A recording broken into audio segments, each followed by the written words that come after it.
Pitanje broj 19, zastupnik Goran Aleksić postavlja potpredsjedniku Vlade i ministru financija Zdravku Mariću. Izvolite. Zahvaljujem. Poštovani ministre Mariću, povezana pitanja glase: koliko je tijekom 2018. Porezna uprava pronašla slučajeva nesklada visine sredstava za stjecanje i stečene imovine, te koliko je naplaćeno poreza na temelju tih neusklađenosti? Zatim, u koliko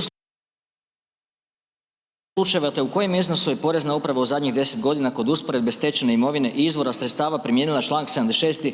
stavak 1. Zakona o porezu na dohodak, citiram članke i stavke: radi pravilnog utvrđivanja obveze poreza na dohodak i drugih poreza, Porezna uprava je dužna tijekom poreznog razdoblja uspoređivati podatke o fizičkim osobama kojima raspolažete, na temelju uspoređenih podataka prikupiti ostale podatke bitne za oporezivanje i dalje drugim dohodkom smatra se primitak utvrđen kao razlika između vrijednosti stečene imovine i značajnih izdataka učinjenih osobito za luksuz, zabavu i razonodu s jedne strane i dokazane visine sredstava za njezino stjecanje s druge strane. Porezna uprava godišnje ustanovi prosječno oko 100 slučajeva nerazmjera između stečene imovine i izvora sredstava u promatranom poreznom razdoblju. S obzirom na broj stečene imovine vrijednije od 200.000 kuna, Porezna uprava bi trebala ispitivati svaki takav slučaj stjecanja imovine, a takvih pojedinačnih slučajeva ima nekoliko desetaka tisuća tijekom jedne godine. Poznati su nam slučajevi stjecanja vrijednih nekretnina i druge imovine gdje opravdano sumnjamo da je njihova vrijednost višestruko iznad legalnih izvora sredstava.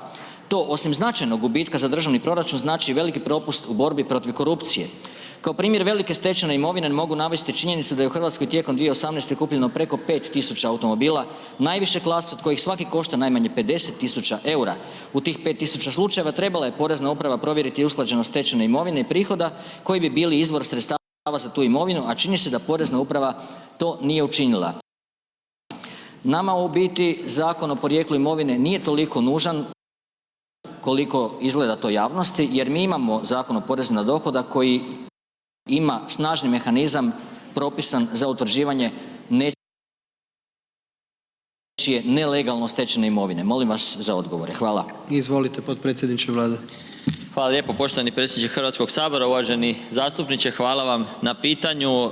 Kao i u nekoliko navrata i rundi razgovora i rasprava o poreznim izmjenama u okviru porezne reforme, ovo pitanje nekoliko puta je afirmirano i između ostaloga dobro je da se i kroz ovaj vid još malo dodatno pojasni i između ostaloga i hrvatskim građanima na neki način približi što to sve između ostaloga Porezna uprava radi. Dakle, dobro ste rekli, sukladno Zakonu o Poreznoj upravi definiraju se zadaci i poslovi koje Porezna uprava radi. Između ostalih, ima i čitav niz naravno, bavi se i ovim pitanjem, a to je utvrđivanje eventualnih razlika odnosno nesrazmjera između zarađene i stvorene imovine i onoga što se vidi kroz sustav, recimo u ovom konkretnom slučaju poreza na dohodak. Dakle, ono što je važno za reći, dakle, u nekakvom poreznom razdoblju Porezna uprava prikuplja podatke o oporezivim, neoporezivim primicima fizičkih osoba, dakle obveznika poreza na dohodak, i uspoređuje ih sa različitim vrstama podataka o recimo nabavljenoj imovini tih istih osoba i nekim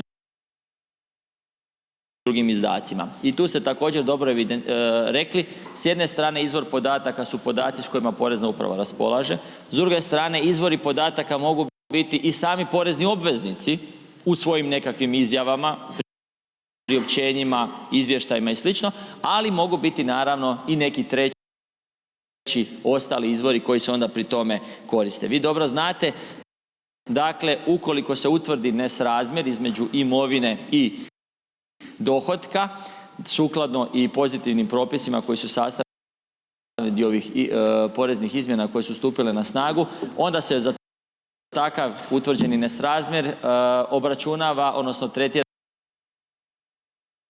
ga se kao drugi dohodak, obračunava se jedinstvena stopa poreza na dohodak od 36% uvećana za 50%, dakle de facto 54%. Što se tiče ovih brojki koje ste pitali, u zadnjih 9 godina od 2010. do 2018.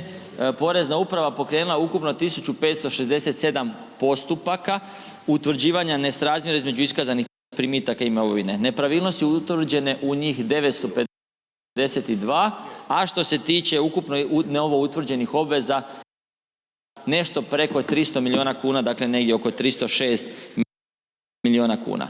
Moram također reći, dakle kada gledamo godina po godinu, tu baš i nije baš skroz zahvalno raditi zato što mnogi od tih